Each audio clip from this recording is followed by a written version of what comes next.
오늘 주시는 하나님의 말씀 사도행전 17장 1절에서 15절까지의 말씀입니다. 하나님의 말씀입니다. 봉독할 때에 경건한 마음으로 받으십니다.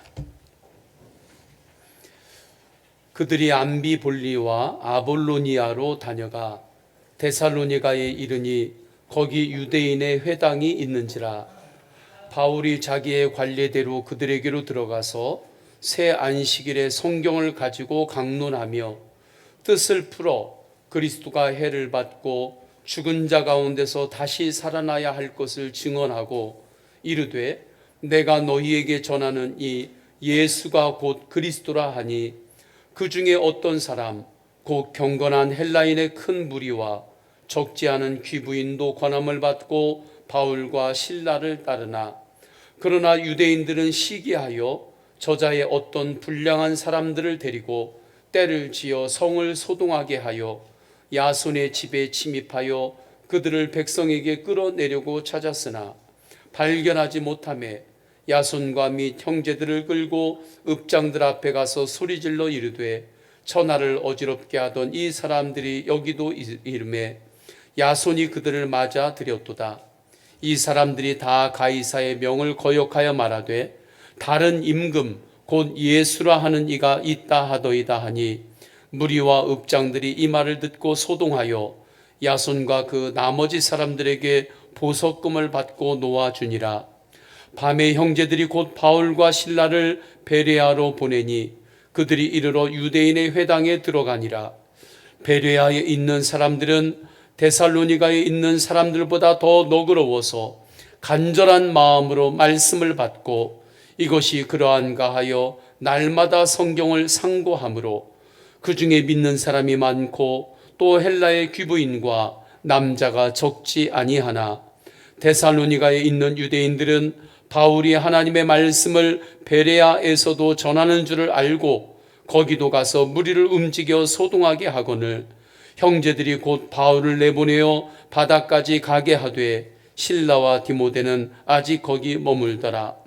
바울을 인도하는 사람들이 그를 데리고 아덴까지 이르러 그에게서 실라와 디모데를 자기에게로 속히 오게 하라는 명령을 받고 떠나니라. 아멘. 이제 계절이 바뀌는 것을 확연히 느낄 수 있습니다.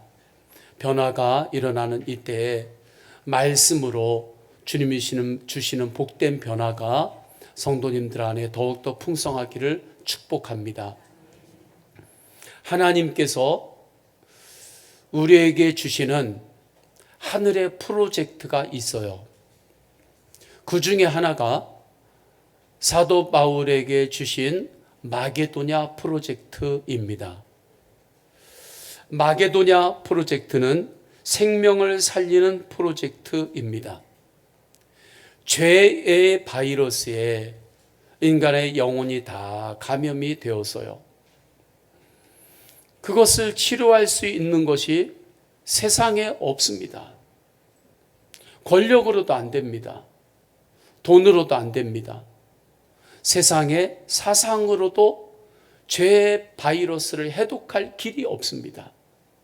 그러나 복음의 백신으로는 주님의 십자가 복음의 은혜로는 죄의 바이러스가 해독이 되는 거예요. 물리치는 거예요. 그래서 오직 복음으로 예수 그리스도의 은혜로 영생에 이릅니다. 이 놀라운 하나님의 역사를 이 땅에 이루시려고 하는 프로젝트가 마게도냐 프로젝트인 거예요. 마게도냐 프로젝트 안에는 모든 것을 하나님의 나라로 바꾸는, 하나님의 나라의 다스림으로 바꾸어가는 그러한 하나님 나라 프로젝트가 있습니다. 하나님의 말씀과 인격적으로 만날 때 한 사람의 영혼이 바뀝니다. 가정이 바뀝니다. 마을이 바뀝니다. 나라와 열방이 바뀝니다. 사도 바울의 복음 전도로 루아디아 한 사람이 구원받았습니다. 간수의 가정이 구원받고 예수 가정이 되었습니다. 빌립보 그 마을에 교회가 세워졌습니다. 영적 지형이 바뀐 것입니다. 나아가서 유럽 전체가 주님의 복음이 전해지는 놀라운 역사가 일어났습니다.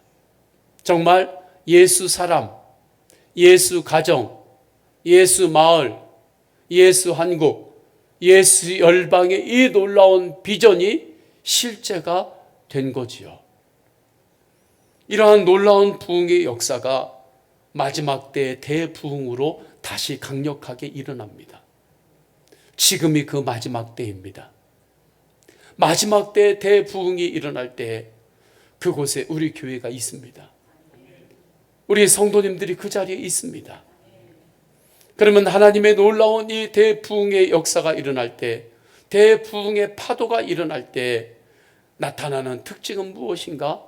말씀의 부흥입니다. 사도 바울이 빌립보에서 아비볼리와 아볼리아를 다녀가며 데살로니가에 도착해요. 지도를 보여주십시오. 2차 전도 여행의 동선입니다. 지금 제일 오른쪽에서 뚫고 나오는 화살표가 드로아라고 하는 지역에 머물지요. 그 드로아 지역이 지금의 튀르키예, 터키였습니다. 과거에 그 땅이에요. 보통 이곳을 소아시아라고 부릅니다. 아시아는 굉장히 크니까 소아시아라 그렇게 요즘 많이 지칭을 해요. 이 드로아에서 바다를 건너서 도착한 곳이 지금 우리가 말하는 유럽인 거죠. 그리스입니다. 정확하게는 그리스의 네아폴리라고 하는 항구 도시가 있어요. 지금도 있습니다. 그곳에 사도 바울과 일행이 도착해요. 네아폴리에 지금도 가면 사도 바울의 기념 교회가 있어요. 도착한 곳을 기념하는 교회가 항구 바로 그 바닷가 앞쪽에 있습니다. 그곳에서 빌립보로 가서 빌립보에서 복음을 전하고 빌립보 교회를 세우지요. 그 다음에 아비볼리, 아볼로니아라고 하는 지역을 지나가면서 이제 복음을 전해요. 그러나 그곳에 오래 머물지는 않습니다. 그곳을 동선으로 삼아서 도착한 지역이 데살로니가예요. 지금도 가면 데살로니가 이 도시 지역이 있습니다. 이 데살로니가 지역에 오늘 본문 1절에 보면 사도 바울과 일행이 도착한 거예요. 이들이 데살로니가에 도착했을 때 제일 먼저 한 것이 뭐냐면 하나님의 말씀의 씨앗 심기입니다. 하나님의 말씀을 심는 거예요. 그래서 1절에 이렇게 말씀합니다. 1절 다 함께 읽습니다. 시작. 그들이 암비볼리와 아볼로니아로 다녀가 데살로니가에 이르니 거기 유대인의 회당이 있는지라. 아멘. 강릉을 갈 때 여기서 횡성을 지나가지고 평창을 지나가지고 강릉에 도착한 것처럼 암비볼리, 아볼로니아를 지나가지고 데살로니가에 도착한 거예요. 강릉에 도착한 것처럼 그곳에 도착하자마자 그곳에서 하나님의 말씀을 심습니다. 그래서 2절에 보게 되면 바울이 자기의 관리대로 그들에게로 들어가서 새 안식일에 성경을 가지고 강론하며, 그러니까 데살로니가 도시에서는 3주 동안 성경 말씀을 강론한 거예요. 왜 사도 바울이 데살로니가에 도착했을 때 제일 먼저 하나님의 말씀을 심었을까? 하나님의 말씀을 강론했을까요? 하나님의 말씀이 능력이기 때문입니다. 하나님의 말씀이 축복이기 때문입니다. 하나님의 말씀이 구원의 능력이에요. 하나님의 말씀을 받아야 생각이 바뀝니다. 하나님의 말씀이 저주를 축복으로 바꿉니다. 하나님의 말씀이 염려를 감사로 바꿔요. 그래서 데살로니가에 도착했을 때 제일 먼저 하나님의 말씀을 강론하며 하는 거예요. 하나님의 말씀이 있어야 영적 전쟁에서 승리합니다. 마귀와의 영적 전쟁이 있습니다. 이때 믿음의 싸움은 덮어놓고 싸우는 게 아닙니다. 마귀야 물러가라 물러가라 덮어놓고 이렇게 싸우는 게 아니에요. 하나님의 말씀으로 싸우는 것입니다. 그래서 하나님의 말씀이 성령의 검이라 칼이라 말하는 거예요. 세상에서 살아갈 때 겨루며 살아가야 될 때가 많이 있죠. 먹고 살다 보면. 그러나 우리가 육신의 겨루기만 있는 것이 아니라 영적 전쟁이 있어요. 이것을 분명히 아셔야 됩니다. 영적 전쟁이 있을 때 그 전쟁의 판도를 바꿀 수 있는 것은 하나님의 말씀입니다. 예수 그리스도의 십자가 복음, 부활의 복음입니다. 제가 결혼 주례를 하게 될 때에는 꼭 주례 대상자들, 신랑, 신부가 될 사람들에게 이 이야기를 합니다. 당신들이 이제 가정을 이룰 때 하나님께서 좋은 땅을 주신 것과 같다. 그러면 그곳에 반드시 축복의 씨앗을 심어라. 농부가 땅을 경작할 때 씨앗을 심고 물을 주고 김도 매고 새벽부터 밤까지 그렇게 열심히 일한다. 그래야만 열매를 거두어야 할 때 열매를 거둘 수가 있는 거잖아요. 만약에 농부가 땅에 씨앗을 심지 않고 물도 주고 김 매고 아침부터 밤까지 아주 열심히 일하고 수고하고 땀 흘렸어요. 그러면 열매를 거두어야 되는 때가 왔을 때 나 열심히 살았어. 나 지금까지 아침부터 밤까지 정말 열심히 살았어. 그렇게 자기가 살았던 삶의 태도에 대해서는 충분히 이야기할 수 있어요. 그리고 그건 맞는 이야기입니다. 그건 충분히 인정할 수 있어요. 그래, 열심히 살았지. 그러나 열매는 거둘 수 없어요. 이유는 씨앗을 심어놓지 않고 빈 땅에서 계속 거름주고 열심히 수고하고 일만 했기 때문입니다. 한 사람의 인생은 천하보다 크다고 했습니다. 그 인생이 만났을 때 그 땅에 정말 축복의 씨앗이 되는 것은 무엇이겠습니까? 하나님의 말씀입니다. 물론 세상에 책 하나 읽어도 좋은 글귀 있죠. 책 몇 권 읽어도 좋은 이야기 거기에서 리서치할 수 있죠. 그거 도움은 되지요. 그러나 우리의 영혼을 축복할 수 있는 그 축복의 능력은 되지 못합니다.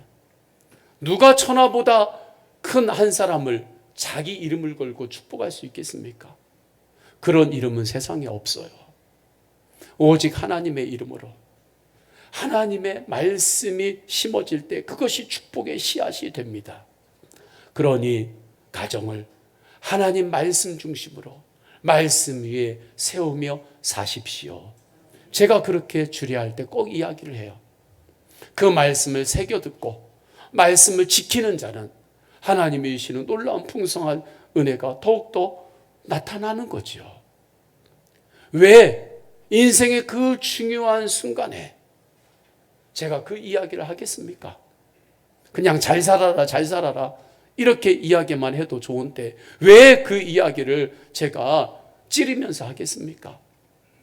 진리이기 때문입니다. 지난 주간에 2025년도 목회 계획의 방향을 위해서 주님께 기도하며 구했습니다. 주님께서 주시는 감동은 말씀으로 주님과 동행하라.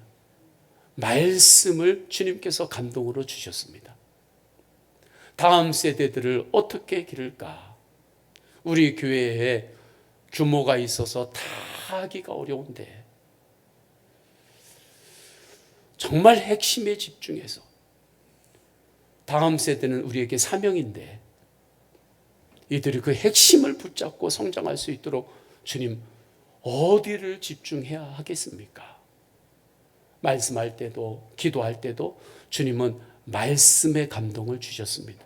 말씀이다. 말씀이 능력이다.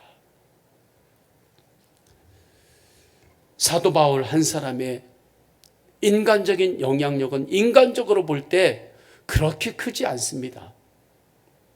그러나 사도 바울 한 사람을 통해서 개인과 가정과 마을과 나라와 열방이 바뀌는 놀라운 하나님의 선한 영향력이 강같이 흘렀습니다. 도대체 사도 바울 한 사람 안에 있는 그 영향력의 본체는 무엇일까요? 하나님의 말씀입니다. 사도 바울 안에 하나님의 살아있는 말씀이 있어요. 말씀의 부흥이 있습니다. 말씀의 부흥이 사도 바울 안에 있는 거예요. 하나님의 말씀이 임할 때에 사도 바울은 그 말씀을 믿었습니다. 하나님의 말씀을 믿을 때 그 말씀은 내 안에 왕의 복음이 됩니다. 그 복음이 내 안에서 왕노릇하니까, 말씀이 왕노릇하니까 저는 우리 성도님들 안에 마음 안에 오직 말씀이 왕노릇하기를 축원합니다. 지금 성도님들의 주인은 누구예요? 지금 성도님들 안에 누가 주인으로 있나요? 성도님들 마음 안에 지금 무엇이 주인으로 있나요? 가정 안에 지금 무엇이 주인인가요? 말씀이 주인 되기를 축원합니다. 그러면 그는 왕의 복음으로 사는 자가 돼요. 사도 바울 안에 있었던 그 왕의 복음이 무엇이었을까요? 3절입니다. 3절 우리 다 함께 읽겠습니다. 시작. 뜻을 풀어 그리스도가 해를 받고 죽은 자 가운데서 다시 살아나야 할 것을 증언하고 이르되 내가 너희에게 전하는 이 예수가 곧 그리스도라 하니 아멘. 예수가 곧 그리스도라. 예수가 곧 구원자라. 이 말씀이 있었습니다. 십자가에서 우리의 죄값을 다 담당하시고 죽으시고 사망 권세를 이기시고 예수님은 부활하셨습니다. 이 말씀의 복음이 사도 바울 안에 있었어요.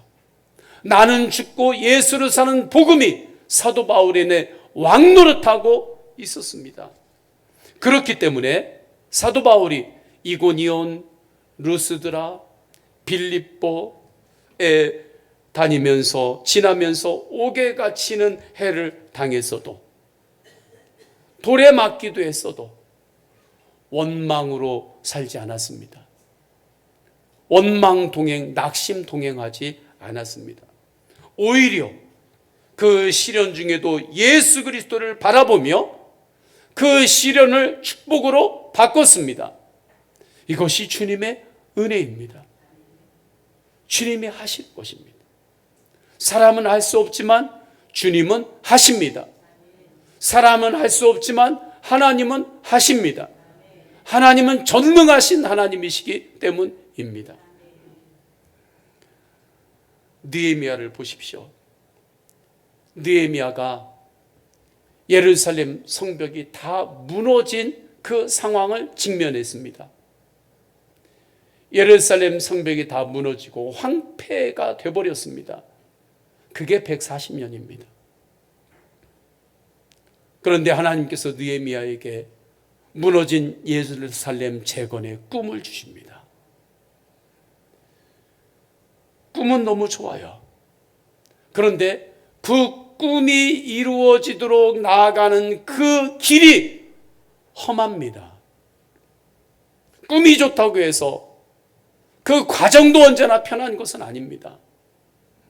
무너진 것에 대한 재건의 비전과 꿈이 느헤미야에게 있었지만 그 재건을 향하여 가는 그 과정 가운데는 방해하는 세력들이 자꾸 일어나는 거예요.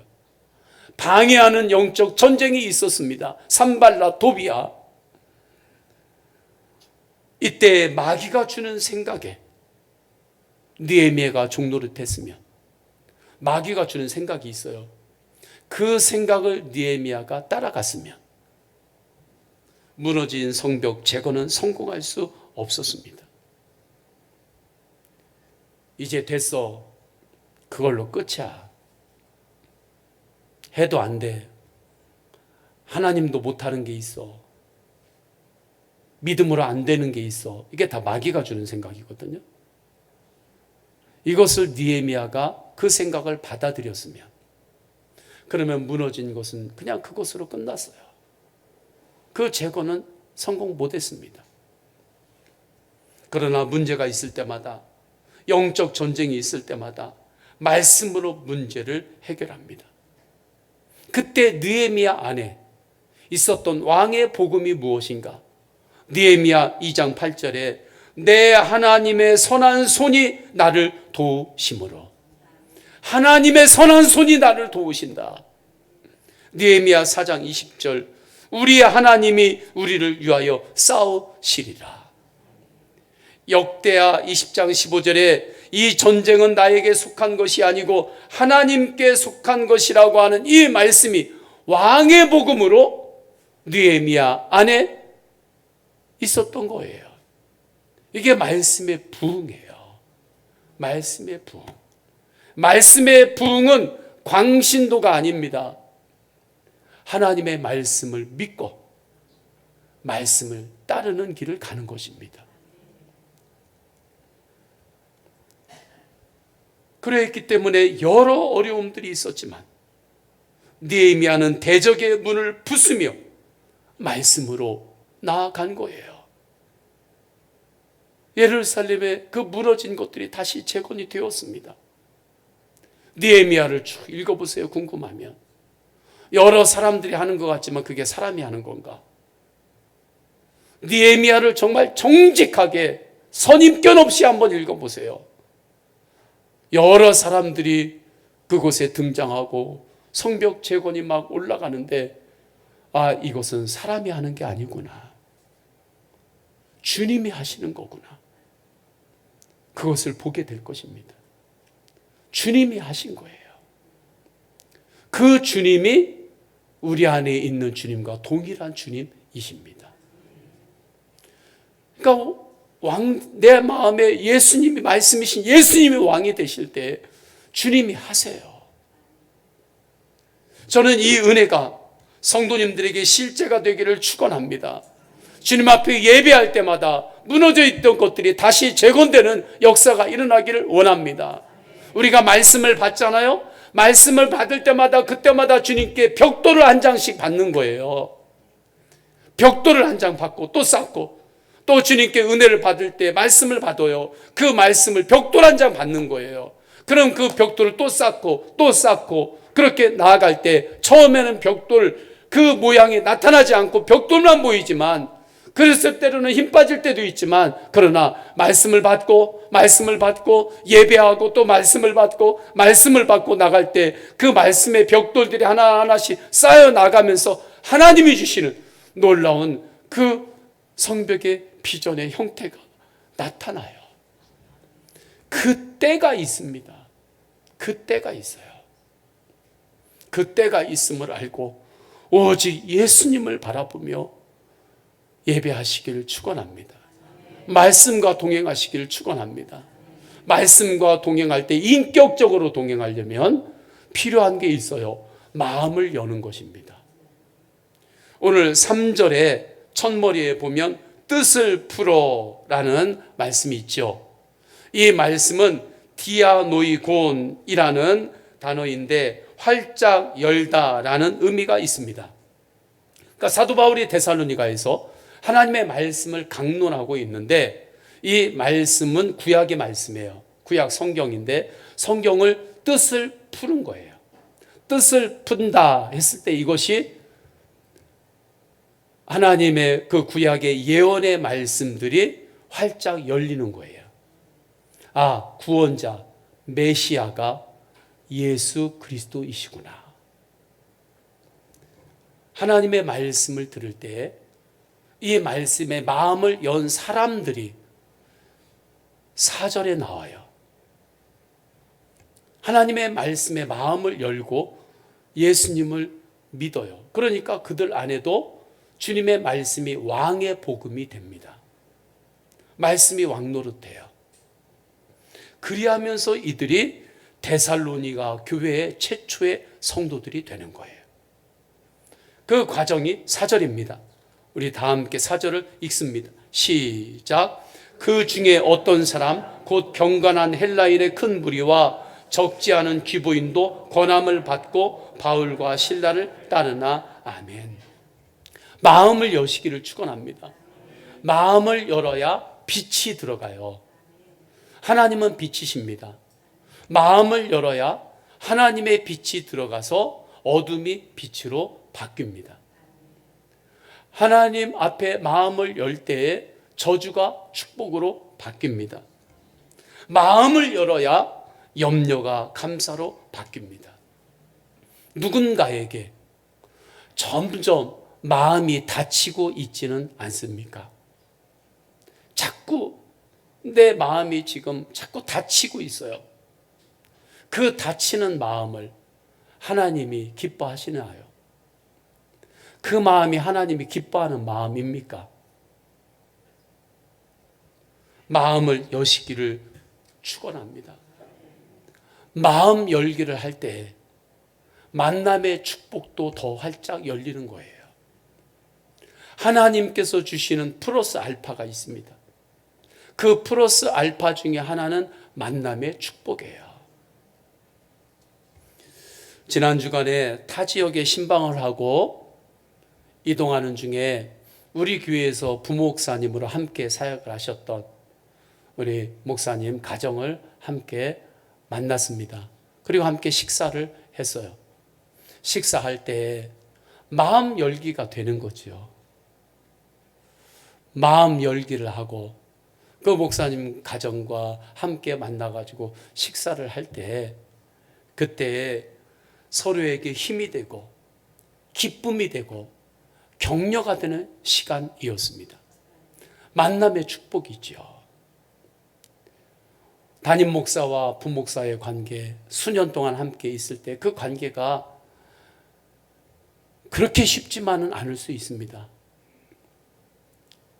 그러나 함께 마음을 열고 만날 때 오히려 그때 함께 힘들었던 순간들을 함께 돌파했던 그때를 이야기하며 오히려 더 추억이 되고 더 서로가 격려가 되고 그리고 그때 목사님이 왜 이렇게 했는지 도대체 이해가 안 됐는데 지나고 보니까 왜 그렇게 했는지 이해가 된다고 서로 더 이해의 깊이가 깊어지고 저도 더 깊어지고 하면서 서로에게 정말 축복이 되는 만남이 되었습니다. 마음을 열었기 때문입니다. 마음을 열었기 때문이에요. 제가 곽철영 원로 목사님, 천국에 계신 이제 고 목사님, 그분의 마지막 설교를 잊지를 못합니다. 그래서 곳곳에서 가끔 자주 이야기해요. 가끔 자주 이게 좀 안 맞는 것 같은데 어쨌든 가끔 자주 이야기합니다. 곽 목사님이 97세 때 하나님께 부름을 받았어요. 그리고 그 지역에 온 지방의 목회자들이 송년 모임으로 다 모였는데 그때 이제 그러니까 구순이 훨씬 넘으셨을 때 하셨던 설교였을 것 같아요. 그분이 말씀을 전할 때 이제 내가 이 설교가 이제 마지막 설교가 될 수도 있을 것 같다 하면서 이제 구순이 지나신 그 즈음에 이제 목회자들에게 설교를 하시는데 이렇게 말씀을 하세요. 마음을 열고 살아라. 살아보니까 자기가 그렇게 대단한 사람인 줄 착각하며 살지 않아야 된다. 하나님 앞에서는 우리가 천하보다 귀한 생명이지만 그렇게 대단한 사람처럼 착각하면서 그렇게 살 것도 아니다. 그러니 착각하지 말고, 마음 닫지 말고 마음을 열고 살아라. 때로는 기다리지 말고 먼저 다가가라. 뭐 대단한 사람이라고 다가오기만 기다리냐. 먼저 다가가라. 마음을 열고 살라. 그렇게 마지막 고별 설교를, 그분은 이제 고별 설교가 될 줄은 몰랐지만 이제 하시고 또 주님의 부르심을 받으셨습니다. 마음을 여시기를 축원합니다. 하나님 말씀에 마음을 여세요. 설교에 마음을 여시기를 축원합니다. 십자가 부활 복음에 마음을 여세요. 십자가 부활 복음에 마음을 열면 시련과 고난에도 마음이 열립니다. 시련과 고난이 왔을 때 마음을 딱 닫지 마세요. 시련과 고난이 왔을 때 오히려 예수님께 마음을 여세요. 십자가의 마음을 오히려 더 여세요. 주님 안에 있는 시련과 고난의 결론은 부활입니다. 나는 죽고 예수로 사는 복음의 마음을 여시기를 축원합니다. 나는 죽었습니다가 자연스럽게 되기를 원합니다. 나는 죽었습니다. 나는 죽었습니다. 이게 자연스럽게 되기를 축복합니다. 이게 나는 죽고 예수로 사는 복음의 마음을 여는 거예요. 나는 죽었습니다 하면 그 다음은 주님이 하십니다. 절대로 우리를 죽은 대로 버려두지 않습니다. 주님이 하세요. 예수가 곧 그리스도이시기 때문입니다. 물론 세상에서 주님의 말씀에 마음을 열지 않는 이들도 있습니다. 오늘 성경 말씀에 보게 되면 5절에 나오는 사람들이에요. 4절의 사람들은 하나님 말씀에 마음을 열었고 5절의 사람들은 마음을 끝까지 열지 않았어요. 그래서 그 유대인들이 사도 바울을 죽이려고 합니다. 핍박하지요. 그리하여 사도 바울과 그 일행이 데살로니가에서 빛이 나듯이 밤중에 66km가 되는 베레아라고 하는 마을이 있는데 그곳으로 이동을 해요. 그 내용이 10절입니다. 우리 10절을 다 함께 읽겠습니다. 10절 시작. 밤에 형제들이 곧 바울과 실라를 베레아로 보내니 그들이 이르러 유대인의 회당에 들어가니라. 아멘. 바울의 삶의 동선을 보게 되면 전도하면서 다닐 때 계속 핍박을 당했어요. 그러니까 우리의 인생이 그렇습니다. 사는 게 살다 보면 어려운 시련들이 계속해서 온단 말이에요. 저는 목회자이기 때문에 어린 아이로부터 노년까지 동시에 만나면서 목회를 하잖아요. 또 교육 목회를 할 때에는 아주 영아부부터 노년에 이르기까지 하루에 설교를 막 7, 8편 막 했어요. 한쪽에서는 3살 앞에서 설교했다가 저쪽에서는 50대에게 설교를 했다가 오후에는 또 20대에게 설교를 했다가 그렇게 쭉 보니까 다 시련이 있어요. 애들은 애들대로 그때 성장통이 있습니다. 어른은 어른대로 그때 또 시련과 아픔이 있어요. 노년기가 되면 보니까 또 그때 겪는 외로움과 또 그때 겪는 그 어려움이 있어요. 사도 바울이 쭉 이동하는 그 전도 여행의 여정이 그에게 보면 하나의 인생의 그 스토리와도 같은데 가는 곳마다 시련들이 있었습니다. 그런데 사도 바울은 포기하지 않습니다. 시련에 눌리지 않아요. 왜 그렇습니까? 그의 안에 예수님이 계시기 때문입니다. 말씀이 있으니까 예수님이 곧 그리스도시라. 예수님이 구원자이십니다. 예수님이 반드시 선으로 인도하십니다.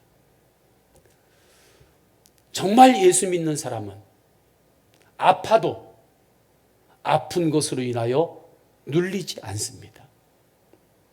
정말 예수 믿는 사람은 때로는 여러 가지 살다가 시련과 어려움이 있어도 그것에 눌리지 않습니다. 왜요? 예수님을 바라보기 때문에 그래요. 예수님 바라보는 길 이외에는 없습니다. 예수님 바라보기를 주님의 이름으로 축복합니다. 사도 바울이 전도하면서 베레아에서 또 말씀을 전한 것을 보면 알 수 있는 거예요. 만약에 사도 바울이 여기서 눌리고 무너졌다면 베레아에 도착했을 때 말씀을 안 전하지요. 그런데 또 전도합니다. 또 증인으로 삽니다. 말씀의 부흥이 있던 거예요. 사도 바울에게 베레아에서 위로가 임합니다. 우리도 살아갈 때 위로를 주어야 할 때도 있지만 우리도 위로를 받아야 돼요. 누구나 다 위로가 필요합니다. 하나님께서 사도 바울을 위로해 주시는 거예요. 왜냐하면 베레아 그 땅은 좋은 땅이었어요. 그러니까 베레아에 있는 성도들은 아주 하나님의 말씀을 간절히 받고 말씀 안에서 잘 성장하고 그러니까 그게 위로인 거지요. 여기에서 우리가 배워야 돼요. 베레아 성도들이 말씀을 대하는 태도, 그 태도가 11절입니다. 우리 11절 다 함께 읽습니다. 시작. 베레아에 있는 사람들은 데살로니가에 있는 사람들보다 더 너그러워서 간절한 마음으로 말씀을 받고 이것이 그러한가 하여 날마다 성경을 상고함으로 아멘. 간절한 마음으로 하나님의 말씀을 받으시기를 축원합니다. 마치 빈들의 마른 풀이 하늘의 비를 간절히 기다리는 것처럼 그렇게 간절하게 하나님 말씀을 받으세요. 그리고 날마다 말씀을 생각하고 예수님을 생각하시기를 축복합니다. 믿음 생활은 계속해서 배우는 거예요. 저절로 되는 거 하나도 없습니다. 배워야 돼요. 말씀을 통해 배워야 돼요. 이렇게 베레아에서 하나님의 위로가 임하는데 그런데 또 문제가 생겨요. 그러니까 파도가 하나 지나가면 또 다른 파도가 또 오는 거예요. 어떤 문제냐면 데살로니가에서 그 유대인들이 사도 바울을 죽이겠다고 베레아까지 또 쫓아오는 이들이 있습니다. 아주 지긋지긋하죠. 사도 바울을 죽이겠다고 거기까지 또 쫓아와요. 그래서 사도 바울이 그 베레아의 성도의 도움을 받아가지고 배를 타고 아덴, 그러니까 지금의 아테네입니다. 그리스의 아테네로 이동하게 돼요. 그 과정이 15절입니다. 15절 전반부를 다 함께 읽습니다. 시작. 바울을 인도하는 사람들이 그를 데리고 아덴까지 이르러 아멘. 이 말씀을 보게 되면 우리가 작게 보기도 해야 되고 거시적으로도 봐야 되잖아요. 전체를 보기도 해야 되고 또 세부적으로 봐야 되고 사도 바울의 여정을 작게 잘라서 보면 아주 핍박들이 곳곳에 있어요. 그러나 조금 거시적으로 보면 크게 보면 이 가운데 하나님의 놀라운 축복과 역사가 있습니다. 어려움도 있었지만 사도 바울이 가는 곳마다 지나가는 곳마다 교회들이 세워지는 거예요. 빌립보에서 옥에 갇혔습니다. 그러나 빌립보를 지날 때 빌립보에 교회가 세워졌어요. 데살로니가에서 핍박을 당했습니다. 그러나 데살로니가를 지났는데 놀랍게 그곳에 데살로니가 교회가 세워졌어요. 베레아에서도 또 어려운 문제를 만났습니다. 그런데 문제를 통과하며 지났는데 그곳에 또 교회가 세워졌어요. 영적 판도가 완전히 바뀌는 것입니다. 그러니 문제가 있을 때 문제를 통과하면서 하나님께서 주시는 놀라운 하나님의 일하심이 있음을 믿으시기를 축원합니다. 언제나 좋은 일이 있어야만 좋은 일이 있는 거 아닙니다. 때로는 시련이 있어도 주님께서 그 가운데 일하시는 놀라운 하나님의 축복이 있어요. 이 말씀을 볼 때 저는 창세기 26장 이삭의 축복의 말씀이 생각이 났습니다. 이삭이 농사를 짓는데 그곳은 물이 없는 지역이니까 우물이 반드시 필요하거든요. 아브라함 조상의 우물에서 물을 길어다가 농사도 짓고 살았습니다. 100배의 열매를 하나님께서 주셨어요. 그것을 보고 블레셋인들이 시기심이 일어난 거예요. 그래서 블레셋인들이 그때 육적인 힘은 더 셌거든요. 그리하여 블레셋인들이 와가지고 아브라함의 그 우물을 다 메꿔버리는 거예요. 사람이 못된 거지요.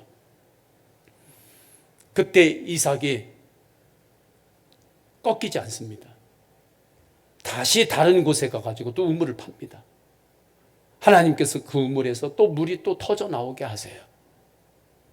그런데 또 그것을 또 보고 와가지고 또 흙으로 또 메워요.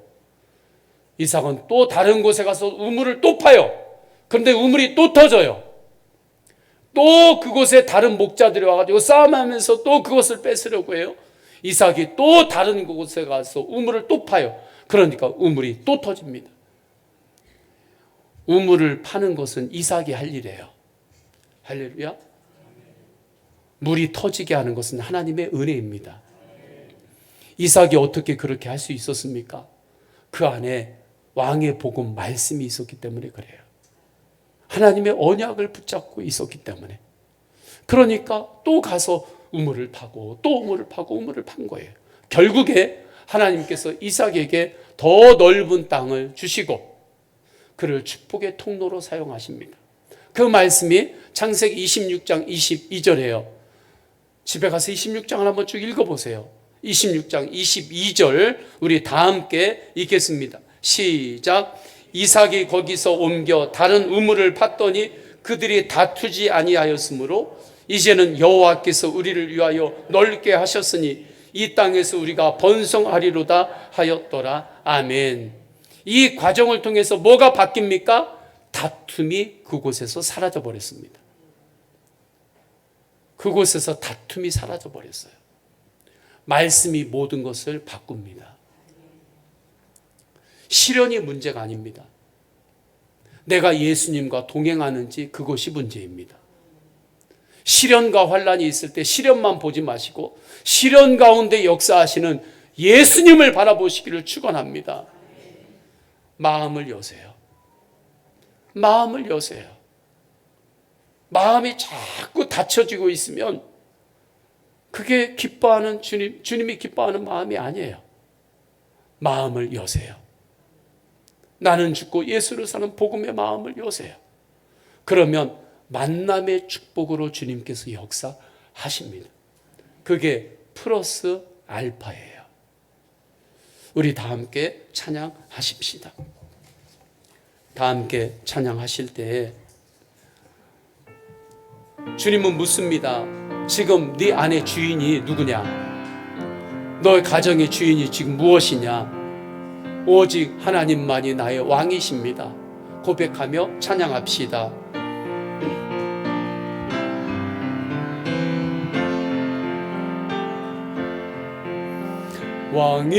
왕이신 나의 하나님,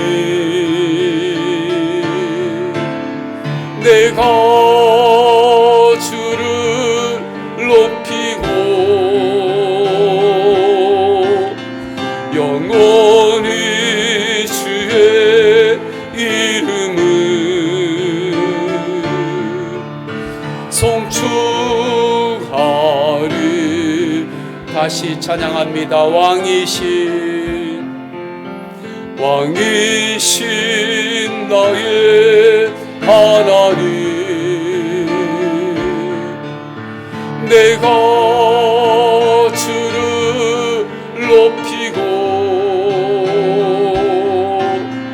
영원히 주의 이름을 송축하리이다.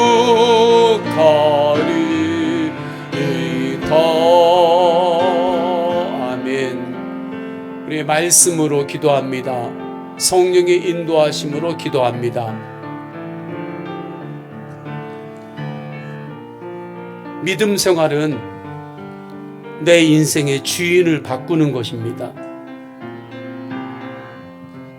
지금 성도님들 안에 무엇이 주인 노릇하고 있나요? 가정과 가문 안에 지금 무엇이 주인 노릇하고 있습니까? 주인이 바뀌면 모든 게 바뀝니다. 내 안에 예수님만이 왕이십니다. 내 마음의 주인은 오직 예수님이십니다. 말씀을 닫지 않고 주 안에서 마음을 열고 살게 하소서. 나는 죽고 예수로 사는 복음에 마음을 열게 하소서. 말씀의 부흥으로 모든 것이 바뀌는 복을 누리게 하소서. 염려가 감사로 바뀌게 하소서. 이삭의 축복으로 살게 하소서. 레마의 말씀 붙잡고 우리 다 함께 통성으로 기도하십니다. 할렐루야. 하나님 아버지, 주님, 우리 안에 주인이 바뀌면 모든 것이 바뀜을 말씀으로 확증합니다. 성령께서 묻습니다. 지금 네 안에 무엇이 주인이냐? 지금 내 안에서 무엇이 주인 노릇하느냐? 예수님만이 나의 왕이십니다. 하나님의 말씀을 하나님 아버지 믿을 때에 그 말씀이 왕의 복음이 됨을 믿습니다. 예수님이 곧 그리스도이십니다. 예수님이 곧 그리스도이십니다. 주님, 느헤미야가 붙잡았던 왕의 복음, 내 하나님의 선한 손이 나를 도우심으로 우리 하나님이 우리를 위하여 싸우시리라. 주님, 이 말씀을 주여 왕의 복음으로 주님 받습니다. 주님, 말씀의 부흥이 하나님 아버지 모든 것을 바꾸는 것임을 알고 염려도 감사로 바꾸고 저주가 축복으로 바꾸고 지옥이 천국으로 바뀌어짐을 믿습니다. 주님, 이삭의 축복으로 살아가게 하소서. 축복의 통로가 되게 하여 주옵소서. 마음을 열고 살게 하소서. 주님 감사합니다. 주님 감사합니다. 주 예수 그리스도의 이름으로 기도드립니다. 아멘. 우리 다 함께 일어나셔서 결단의 찬양 하십니다. 우리 박수하면서 찬양하십니다. 할 수 있다 하면 된다. 할 수 있다 하면 마음을 열고 해보자. 믿는 자의 능치 못함이 없으리라. 나는 부족해도 나는 약해도 괜찮습니다. 주님의 손이 도와주십니다. 의심 말고 두려워 말라. 기적이 일어난다.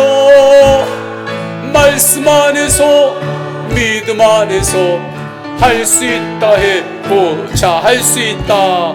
할 수 있다. 말씀에 마음을 열고 해보자. 믿는 자에게 능치 못함이 없으리라. 믿음 가지고 꿈을 가지고 주님 바라보아라. 성령님이 도와주신다. 좋은 일이 일어난다. 말씀 안에서 믿음 안에서 할 수 있다 할 수 있다. 할 수 있다 하면 된다. 마음을 열고 해보자. 믿는 자에게 능치 못함이 없으리라. 기도하면서 찬양할 때에 주님 함께 하신다. 할렐루야 할렐루야. 기적이 일어난다. 말씀 안에서 믿음 안에서 할 수 있다 해보자. 아멘.